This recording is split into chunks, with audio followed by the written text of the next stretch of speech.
ce dont nous avons convenu, c'est d'abord que c'était extrêmement positif, déjà qu'on ait une maison des usagers. Donc, cette maison des usagers, elle existe. Et finalement, ce serait donc maintenant de lui faire toute sa place pour qu'elle soit connue et reconnue. Donc, en premier lieu, on s'est dit qu'il faudrait avoir une sorte d'annuaire des associations. Avec l'annuaire des associations, quelles sont les associations, qui sont les personnes à contacter, une sorte de trobinoscope pour savoir qui joindre quand on est une famille, un patient, etc.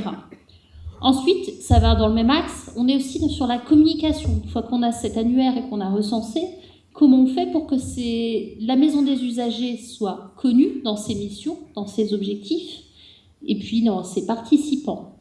Donc on a eu l'idée de flyers, de la communication interne et de la communication numérique, les télévisions de l'hôpital, les réseaux sociaux, etc. L'idée aussi d'un passage physique des représentants des diverses associations dans les services pour pouvoir se présenter et indiquer quel est leur rôle, quelle est leur mission. Avec l'idée, mais ça a déjà été dit tout à l'heure, de donner une vraie place à l'usager, une reconnaissance institutionnelle en fait, une reconnaissance de leur rôle et de leur expertise en fait. On s'est dit qu'on peut aussi benchmarker, en particulier visiter d'autres maisons des usagers pour voir ce qui marche, ce qui ne marche pas, et partir de notre existant pour aller vers des améliorations de notre maison des usagers. On a parlé notamment d'aller pas tellement loin à Béthune. On a évoqué les locaux, puisque finalement les locaux c'est une grande question, et le docteur Fontier disait qu'en fait aujourd'hui les locaux, la maison des associations est dans l'entrée de l'établissement. L'avantage, c'est que c'est dans l'entrée de l'établissement, dans le hall, donc visible. La problématique, c'est que finalement, maintenant, c'est un petit peu jugé à tout vent, avec un manque de confidentialité, même si finalement, il y a une solution pour pouvoir accueillir en toute confidentialité les personnes qui en auraient besoin via une autre salle qui se situe dans les étages, mais qui, dans le premier groupe de travail, n'était pas connue. Alors, à savoir qu'il y a eu 2 groupes de travail assez distincts, puisque le premier ne connaissait pas forcément les missions existantes de la maison des usagers, que dans le deuxième groupe, les personnes y étaient déjà plus sensibilisées.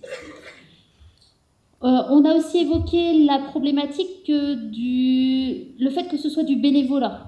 Alors, le bénévolat, par définition, ce sont des bénévoles qui viennent et c'est un atout, mais ça peut aussi être un inconvénient.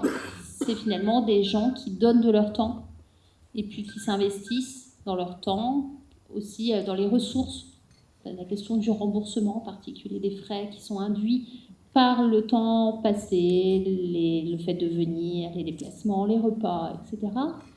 Évidemment, pour que la maison des usagers puisse fonctionner de manière optimale, il serait intéressant qu'il y ait plus d'associations et plus de représentants des usagers. Ce qui a été dit, c'est que au niveau des établissements de santé, on a tous le même nombre de représentants des usagers, qu'on soit dans une petite structure ou dans une structure énorme. Donc, est-ce que ce serait possible finalement d'avoir des représentants, des personnes qui participent comme des représentants des usagers, même si, entre guillemets, ils n'ont pas été nommés en bonne et due forme.